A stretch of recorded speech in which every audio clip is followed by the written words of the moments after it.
ओम नमो भगवते वासुदेवाय। षड्विंशोऽध्याय। श्रीभगवानुवाच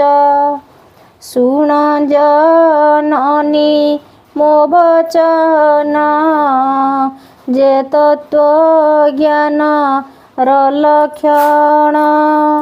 बहु प्रकारे मनुपुणी ଯାହା ସେ କହିଛନ୍ତି ବାଣୀ ଏ ଜ୍ଞାନ ଜାଣିଲେ ପୁରୁଷ କାଟଇ ମୋହ ଗୁଣ ପାଶ ନିଶ୍ଚଳ ଭାବେ କରି ଧ୍ୟାନ ଆତ୍ମାକୁ କରନ୍ତି ଦର୍ଶନ ଅଶେଷ ବନ୍ଧ ନ ଫିଟଇ ବିବେକ ଜ୍ଞାନ ପ୍ରକାଶଇ ମାୟା ଯନ୍ତ୍ରିତ ଅଳଙ୍କାର ହୃଦରୁ ହୁଏ ତାହା ଦୂର କହିବା ଶୁଣ ମନ ଦେଇ ଯେ ମାର୍ଗେ ସଂଶୟ ନଥାଇ ଯେ ଆତ୍ମା ଅନାଦି ପୁରୁଷ ପ୍ରକୃତି ପରେ ତାର ବାସ ସ୍ୱଭାବେ ନିର୍ଗୁଣ ଅଟଇ ଜ୍ୟୋତି ସ୍ୱରୂପ ପ୍ରକାଶଇ ବ୍ୟାପିଛି ଏ ବିଶ୍ୱସଂସାରେ ପ୍ରାଣୀଙ୍କ ବାହ୍ୟ ଅଭ୍ୟନ୍ତରେ ଏ ରୂପେ ପ୍ରକୃତି ପୁରୁଷ ସୂକ୍ଷ୍ମ ସ୍ୱରୂପରେ ପ୍ରକାଶ ସେ ବିଷ୍ଣୁ ସୃଷ୍ଟି ଇଚ୍ଛା କରି ଆଦି ପୁରୁଷ ରୂପ ଧରି ସେ ବିଷ୍ଣୁ ସୃଷ୍ଟି ଇଚ୍ଛା କରି ଆଦି ପ୍ରକୃତି ରୂପ ଧରି ତ୍ରିଗୁଣ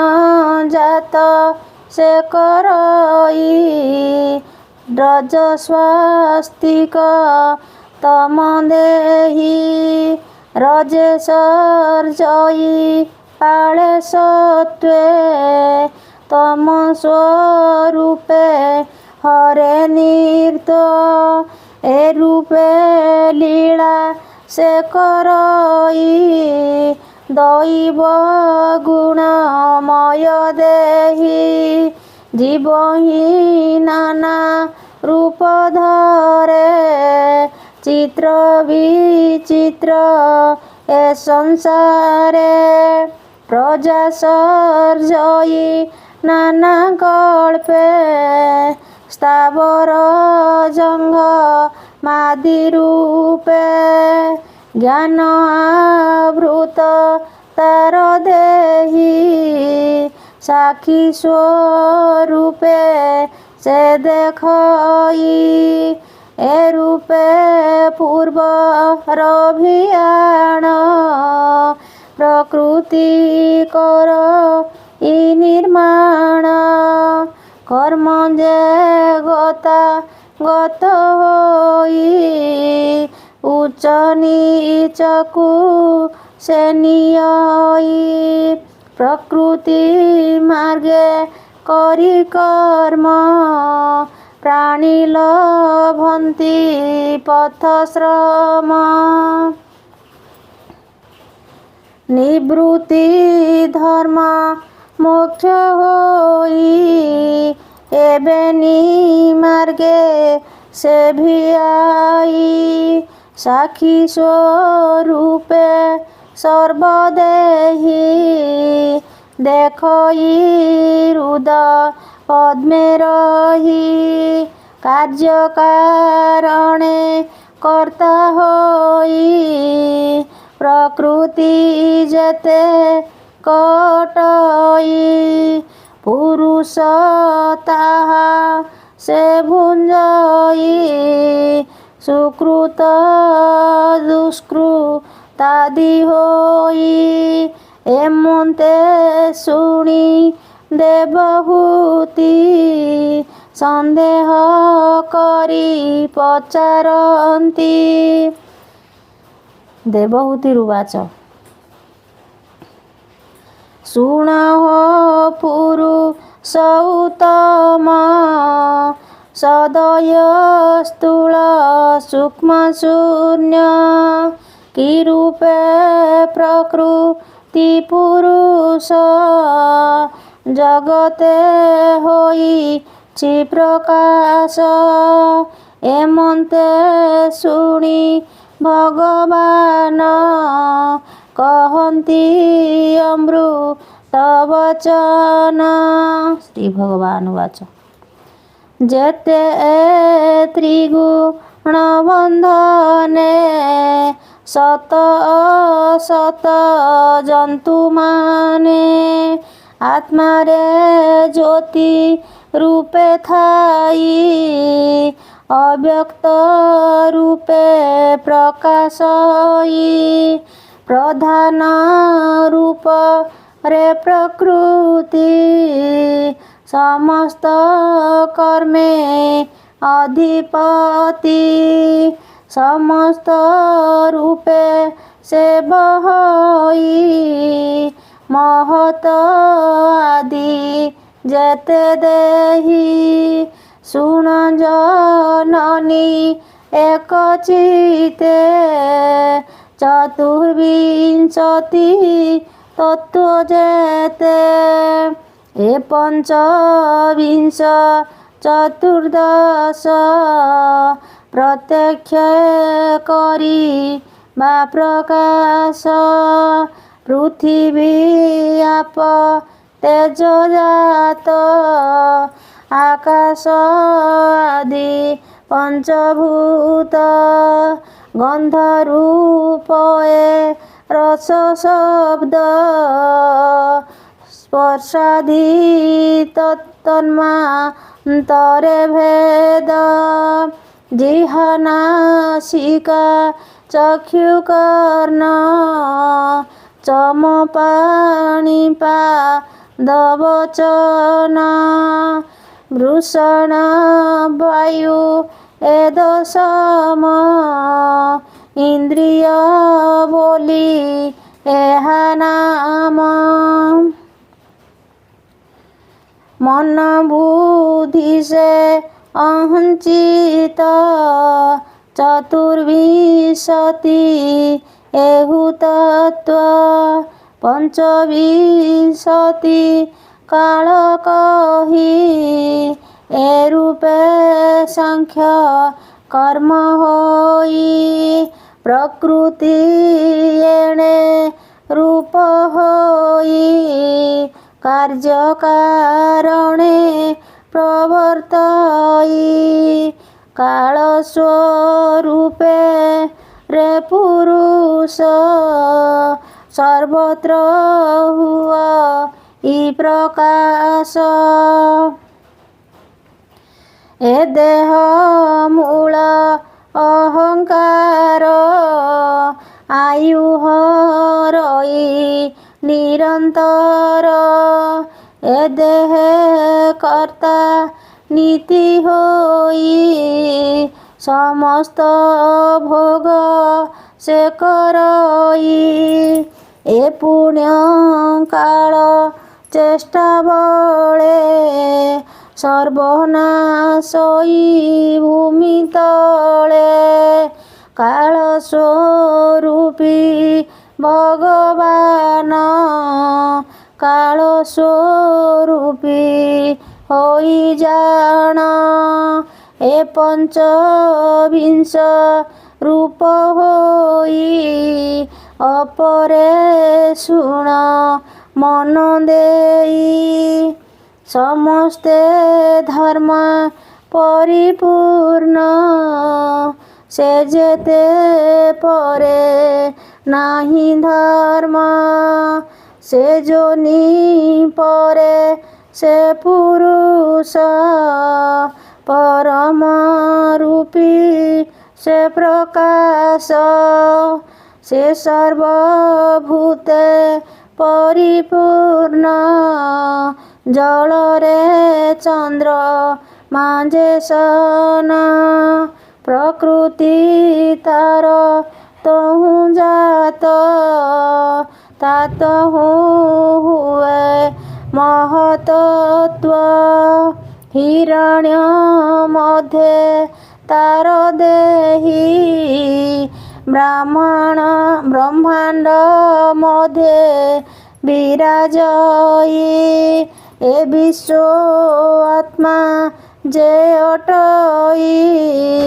ସୂକ୍ଷ୍ମ ସ୍ୱରୂପେ ଅଛି ରହି ଆତ୍ମାରେ ପ୍ରକାଶ ସେ ହୋଇ ଏ ଘୋର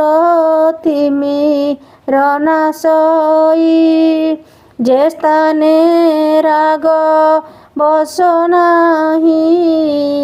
ପର ଅପର ନ ଜାଣଇ ସତ୍ୱଗୁଣରେ ପ୍ରକାଶଇ ନିର୍ମଳ ଜ୍ୟୋତି ନିର୍ମୟ ଦେହି ସେ ବିଷ୍ଣୁ ଭକ୍ତି ଲଭେ ସ୍ଥାନ ବାସୁଦେବଟି ଯାର ନାମ ଆଧ୍ୟାତ୍ମା ରୂପୀ ସେ ଚୈତନ୍ୟ ମହତ ବୋଲି ତାର ନାମ ପର ଅପର ବ୍ୟାପୀ ଛଇ ବିକାର ଭାବ ଯାର ନାହିଁ ସ୍ୱଇଚ୍ଛା ଶାନ୍ତ ଭାବ ବହି ଅମୃତ ଭାବ ତାର ଦେହି ଜଳ ତରଙ୍ଗୁ ଯେହ୍ନେ ଫେନ ସୃଷ୍ଟି ତା ଦେହ ରୁତ୍ପନ୍ନ ଯେ ଯାହା ତହୁଁ ଜାତ ହୋଇ ଯେ କ୍ରିୟା ଶକ୍ତି ରୂପେ ବହି ଏ ଅହଙ୍କାର ରୂପ ତିନି ଜନ୍ମଇ ଶୁଣ ଗୋଜନନୀ ସ୍ୱସ୍ତିକ ରାଜ ଶତାମସ ଏ ତିନି ହୁଅନ୍ତି ପ୍ରକାଶ ମନ ଇନ୍ଦ୍ରିୟ ପଞ୍ଚଭୂତ ଏ ତିନି ଗୁଣେ ହନ୍ତି ଜାତ ସହସ୍ର ଶିର ବାହୁ ହୋଇ ଶଙ୍କର ଶଣ ଯାହା କହି ଅନନ୍ତ ରୂପ ମାୟା ସେହି ଭୂତ ଇନ୍ଦ୍ରିୟ ମନ ମୋହି କର୍ତ୍ତା ସ୍ୱରୂପେ ଦେବେ ଜାତ କାରଣେ ଇନ୍ଦ୍ରିୟ ସମ୍ଭୂତ କାର୍ଯ୍ୟ ସ୍ୱରୂପେ ଭୂତ ଦେହି ତ୍ରିଗୁଣେ ପ୍ରାଣୀ ମୋହ ହୋଇ ସ୍ୱାସ୍ତିକ ଅଂଶୁ ମନ ଜାତ ସଂକଳ୍ପ ବିକଳ୍ପରେ ସ୍ଥିତ ଯେ ଋଷିକେଶ ସର୍ବେଶ୍ୱର ଶ୍ୟାମ ସୁନ୍ଦର କଳେବର ତା ଭକ୍ତି ସାଧି ଯୋଗ ସିଦ୍ଧ ମନକୁ କରିଣ ନିରୋଧ ରଜଗୁଣରୁ ବୁଦ୍ଧି ଜାତ ଦିବ୍ୟ ବିଜ୍ଞାନ ଇନ୍ଦ୍ରିୟତ ବିଜ୍ଞାନ ନିଶ୍ଚଳ ଅଟଇ ନିଦ୍ରା ବିକଳ୍ପେ ଇନ୍ଦ୍ରିୟ ରହି ବୁଦ୍ଧିର ବଳୁ ହୁଏ ଜାତ ଏବେ ଗো ଶୁଣ ତୁମ୍ଭ ମାତ କ୍ରିୟା କର୍ମରେ ଇନ୍ଦ୍ରିଗଣ ଯେ ଯାହା କର୍ମେ ପ୍ରବର୍ତ୍ତନ ପ୍ରାଣ ସେ କ୍ରିୟା ଶକ୍ତି ବଳେ ଭୋଗ ଭୁଞ୍ଜଇ କୁତୁହଳେ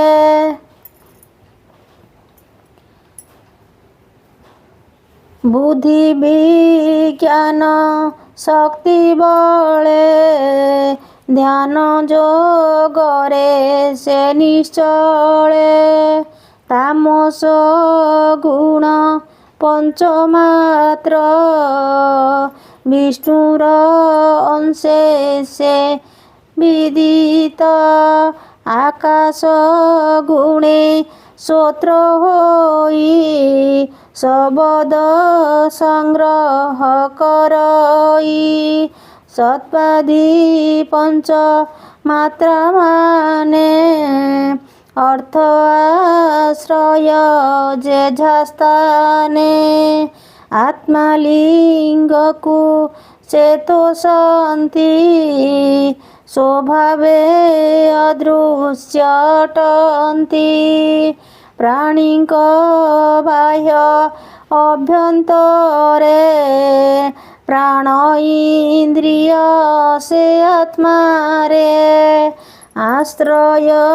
ହୋଇ ନଦିଶନ୍ତି ଆକାଶ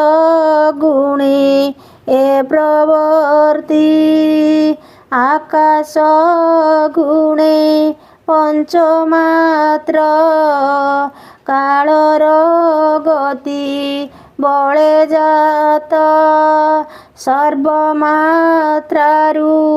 ବାୟୁ ହୋଇ କର୍ମତା ସଂଗ୍ରହ କରଇ ମୃଦୁ କଠିନେ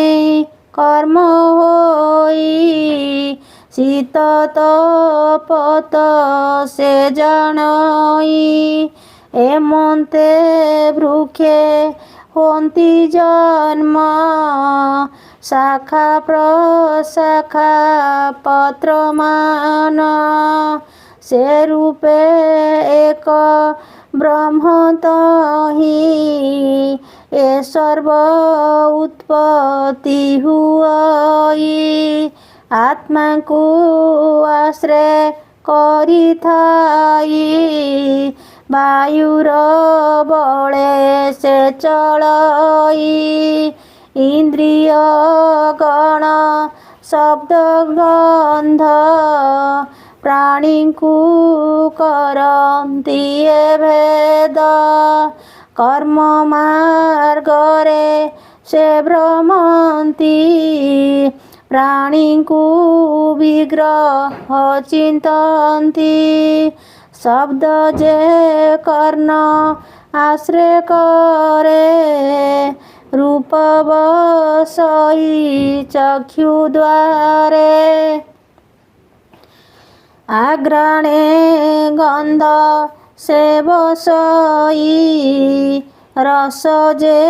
ଜିହ୍ୱାରେ ରହଇ ସ୍ପର୍ଶ ଯେ ଚର୍ମରେ ବିହରେ ଏଣୁ ତପତି ସର୍ବଠାରେ ଅଗ୍ନି ପବନ ନାଭିଦେଶେ ବସନ୍ତି ক্ষুধা ତୃଷାର ସେ ରୂପ ରୂପ ଭଲ ମନ୍ଦ ଚକ୍ଷୁ ଦ୍ୱାରରେ करे भेद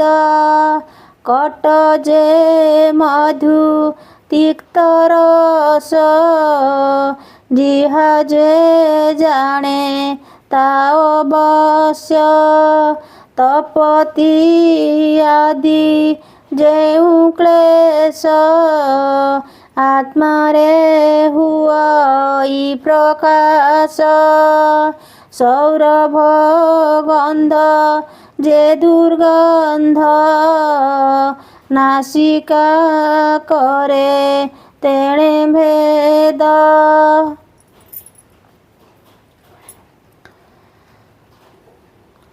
ସ୍ତୁତି ନିନ୍ଦନ ଯେତେ ବାଣୀ ଶବ୍ଦ ଯେ ତାକୁ ପରିମାଣି ସ୍ପର୍ଶ ଯେ ସ୍ନାନ ଲେପ ତପ୍ତେ ଭେଦ କରଇ ଅନୁବ୍ରତେ ଏ ମାର୍ଗେ ପ୍ରାଣୀ ଏ ଭ୍ରମନ୍ତି ଦଣ୍ଡେ ସ୍ଥିର ସେ ନୁହନ୍ତି ଧାରଣା ଯୋଗେ ମନ ଧରି ପରମ ବ୍ରହ୍ମେ ଲୟ କରି ସର୍ବ ପ୍ରକାରେ ସତ୍ୱଗୁଣେ ଶାନ୍ତି ଭଜିବ ଅନୁକ୍ଷଣେ ଏ ଦେବ ବୃକ୍ଷର ଲକ୍ଷଣ ଏବେ କହିବା ମାତ ଶୁଣ ଯେ କାଳେ ପ୍ରଳୟ ହୁଅଇ ଏ ସର୍ବ ରୂପ ଭଙ୍ଗ ଯାଇ ଯାହାର ତହୁଁ ଯେ ଉତ୍ପନ୍ନ ତାହାର ତହିଁ ସେହି ଲୀନ ଯେ କ୍ଷଣି ପ୍ରଭୁ ସେ କ୍ଷଣି ପ୍ରଭୁ ଭଗବାନ ଯୋଗ ନିଦ୍ରାରେ ଅବଧାନ ପୁଣି ଏ ସୃଷ୍ଟି ଆଦି କାଳେ ଉତ୍ପତ୍ତି ହୁଅ ଈଶ କଳେ ଅନ୍ୟନ ଏକ ତତ୍ୱ ହୁଅନ୍ତି ତକ୍ଷଣେ ରୂପ କୁଲଭନ୍ତି ଜଳେ ହିରଣ୍ୟ କୋଶ ପ୍ରାଏ ପଡ଼ି ଭାସନ୍ତି ମହାଶଏ କେତେ ହେଁ କାଳେ ତହୁଁ ଜାତ ସହସ୍ର ଶିର ସେ ଅନନ୍ତ ଜଳେ ଶୟନ ସେ ଆନନ୍ଦେ ବ୍ରହ୍ମା ଜନ୍ମିଲେ ନାଭି ପଦେ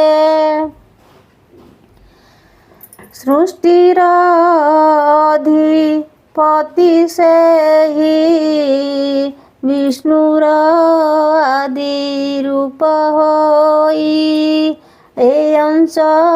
ଯେବା ତହୁଁ ଜାତ ବିରାଟ ରୂପ ଶୁଣ ମାତ ବଚନୁ ଅଗ୍ନି ସମ୍ଭବଇ ନାସାରୁ ପ୍ରାଣ ଜାତ ହୋଇ ପ୍ରାଣରୁ ବାୟୁ ଉତ୍ପନ୍ନ ଚକ୍ଷୁରୁ ଜନ୍ମିଲା ଅରୁଣ କର୍ଣ୍ଣରୁ ଦିଗ ମାନ ହୋଇ ଇନ୍ଦ୍ରିୟ ଦଶ ରୂପ ତହିଁ ଚର୍ମ ଉପରେ ଲୋମମାନ ଔଷଧ ଗଣ ତାକୁ ଜାଣ ତାରେ ତ ଆପ ସେ ଅଟଇ ଗୁହ୍ୟତା ମୃତ୍ୟୁ ଲୋକେ କହି ଭୁଞ୍ଜେ ତାହାର ଇନ୍ଦ୍ରି ଦଶ ତା ସର୍ବଗତି ଋଷିକେଶ ନାଭି ଆଶ୍ରିତେ ଶିରାକୂଳ ଏ ସର୍ବ ନଦୀଙ୍କର ମୂଳ ଉଦରେ ସମୁଦ୍ର ଛଇ କ୍ରୋଧା ପିଶାଚା ଅଗ୍ନି ଦହି ମନ ସେ ଅଧିଷ୍ଠିତ ହୋଇ ବିଷୟ ଭେଦ ସେ କରଇ ମନର ପରେ ବୁଦ୍ଧିଜାତ ସେ ବୁଦ୍ଧି ମହତୁ ସମ୍ଭୂତ ଏତେ ପ୍ରକାରେ ଜାତ ହୋଇ ବିରାଟ ଅଙ୍ଗରେ ବହଇ ଏ ଚତୁର୍ଦଶ ଲୋକସ୍ଥିତି ବିରାଟ ଅଙ୍ଗରେ ରହନ୍ତି ସେ ସ୍ଥାନୁ ଯେବା ଜାତ ହୋଇ ସେ ଅଙ୍ଗେ ସେହୁ ବିଶ୍ରାମଇ କ୍ଷେତ୍ରଜ୍ଞ ରୂପେ ଆତ୍ମା ଥାଇ ସାକ୍ଷୀ ସ୍ୱରୂପେ ସେ ଦେଖଇ କାର୍ଯ୍ୟ କରିଣ ଇନ୍ଦ୍ରିଗଣ ଆତ୍ମାକୁ କହନ୍ତି ଭ୍ରମଣ ଏ ଭାବ ଜାଣି ମୋର ପାଦେ ଯେବା ଭ୍ରମଇ ଅପ୍ରମାଦେ ଏ ଭବ ଜଳୁ ସେ ତରଇ ଏ ମାୟା ତାଙ୍କୁ ନ ଲାଗଇ ସୁଜନ ଜନେ ଏଣେ ରସ କହିଲା ଜଗନ୍ନାଥ ଦାସ। ଇତି ଶ୍ରୀମଦ୍ଭାଗବତେ ମହାପୁରାଣେ ପାରମହଂସ୍ୟା ସଂହିତାୟାं ବୈୟାସିକ୍ୟାं ତୃତୀୟ ସ୍କନ୍ଧେ କପିଳ ଦେବହୂତି ସମ୍ପାଦେ ନାମ ଷଡ଼ବିଂଶୋऽଧ୍ୟାୟः। ଓಂ ନମୋ ଭଗବତେ ବାସୁଦେବାୟ।